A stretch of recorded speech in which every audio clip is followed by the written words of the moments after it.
మనం కూడా జగత్తు ఎందు అంతర్భాగమై ఉంటాం.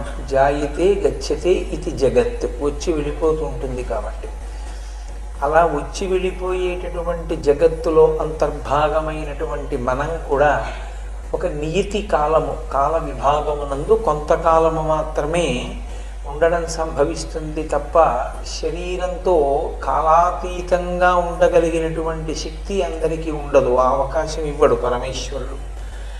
కాబట్టి ఈ కాలము అనేటటువంటి మాటని వ్యాఖ్యానం చేస్తూ ఒక మాట చెప్తారు. ధర్మాణం అధర్మాణం ఆయుషో వా సంఖ్యానాం కరోతీతి కాలః.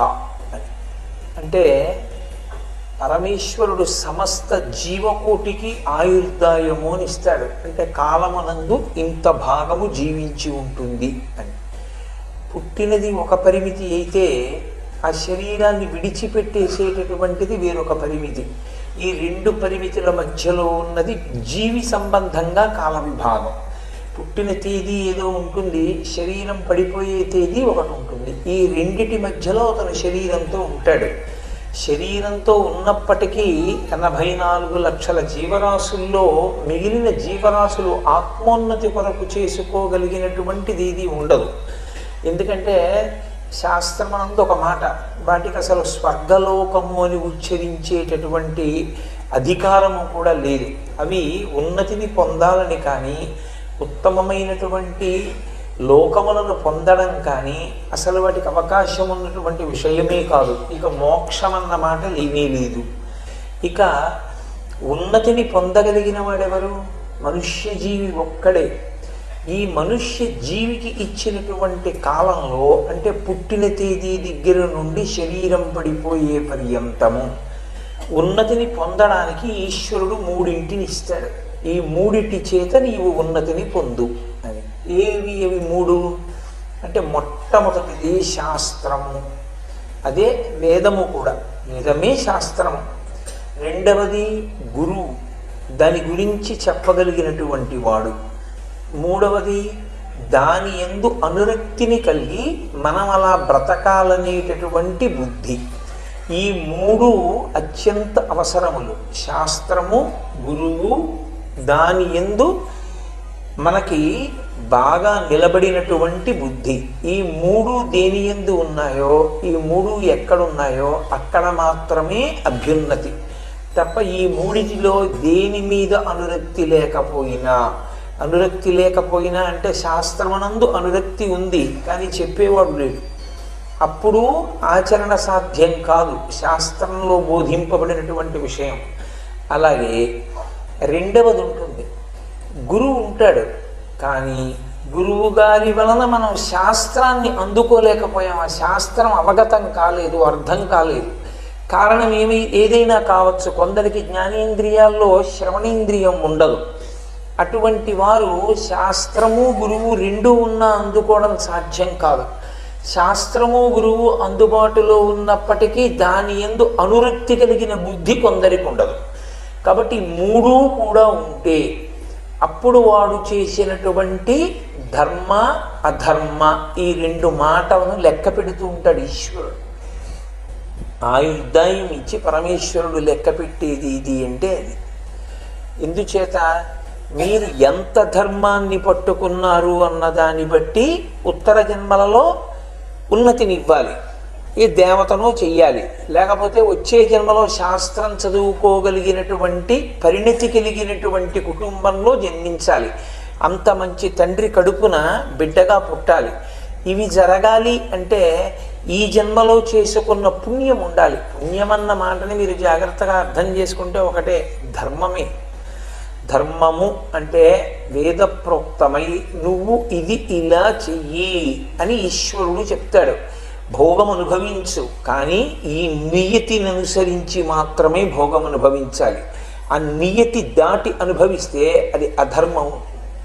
కాబట్టి ఆ నియతిని అనుసరించి అనుష్ఠించినటువంటి ధర్మం ఏదుంది, ఆ గడి దాటి ఆ హద్దు దాటి ప్రవర్తించిన వాడెవరు? ఈ రెండిటిని సర్వదా ఈశ్వరుడు చూస్తూ ఉంటాడు. కాబట్టి ధర్మము అధర్మము ఈ రెండిటితో పాటుగా ఆయన లోపల కూర్చుని ఎన్ని ఊపిరిల వరకు వీడు ఈ శరీరమునందు ఉండవచ్చు ఆయనకొక్కడికే తెలుస్తుంది. ఆయుషోవా సంఖ్యానాం. ఆయన లోపల కూర్చుని లెక్క పెట్టుకుంటూ ఉంటాడు. ఇన్ని ఊపిరులు అయిపోయాయి అని లెక్క పెడతాడు. ఆ ఊపిరులు అయిపోతున్నా కూడా ధర్మమునందు అనురక్తి కలగకపోతే, ఈ శరీరమును సద్వినియోగం చేసుకోకపోతే, లెక్క పెట్టిన ఈశ్వరుడు అయిపోయే ఊపిరుడని బయటికి వెళ్ళిపోయిన తరువాత ఇక వాడు చెయ్యగలిగినది ఏమీ ఉండదు.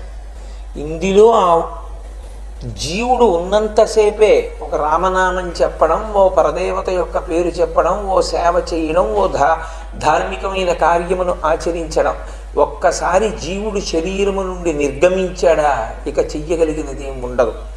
కాబట్టి అలా ఆయుర్దాయాన్ని ఊపిరుల రూపంలో లెక్క కడుతూ ధర్మాధర్మములు వీడు ఏం చేస్తున్నాడని లెక్క కట్టుకుంటూ లోపల కూర్చున్న ఈశ్వరుడు ఈ జీవుణ్ణి ఇందులో ఎంతకాలం ఉంచాలో అంతకాలం ఉంచి, అంతకాలం అయిపోయిన తరువాత అందులోంచి విడిపించేసేటటువంటి మధ్యకాలమునకు జీవితము అని పేరు.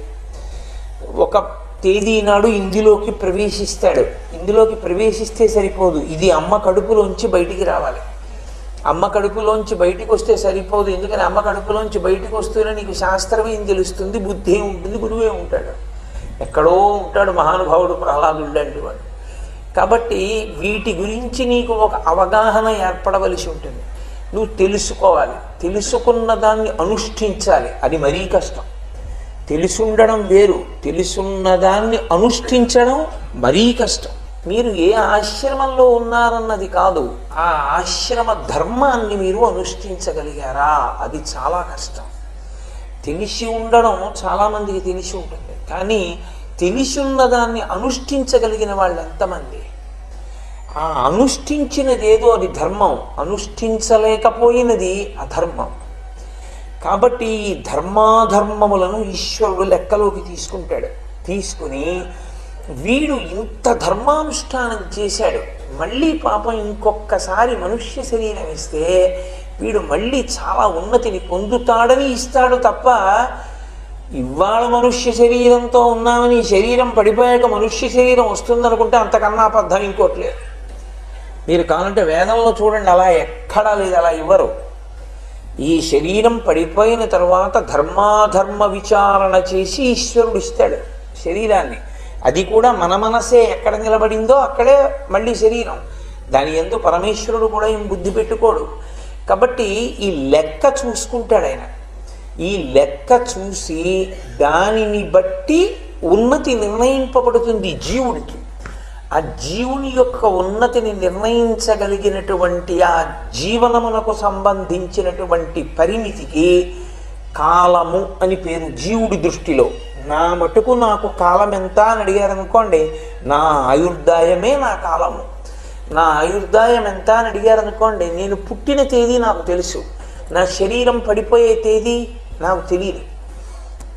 నా శరీరం పడిపోయే పర్యంతము ఉన్నదే నాకు కాలము. తర్వాత నేను కాలాతీతుడనవుతానా, కాలంలో మళ్ళీ ఏ శరీరంతో వస్తానన్నది ఇప్పుడు నేను చేసుకున్న ధర్మాధర్మములను బట్టి ఉంటుంది.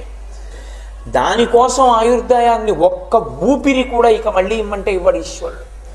ఒక్క ఊపిరి కూడా, ఒక్కసారి రామ అంటానన్నా ఇవ్వడిగా. ఆ ఊపిరిలు అయ్యే లోపల చెయ్యాలి. అందుకే దీన్ని కాలమును అతి జాగ్రత్తగా వాడుకోవాలి. దీంట్లో ఇంకా పెద్ద ప్రతిబంధకం ఎక్కడొస్తుందంటే, కాలోహి బలవాన్ కర్త సతతం సుఖదుఃఖయో నరాణం పరతంత్రాణం పుణ్యపాపానుయోగత. గతంలో చేసిన పుణ్యపాపములను అనుసరించి ఈశ్వరుడు సుఖదుఖములను ఇస్తూ ఉంటాడు.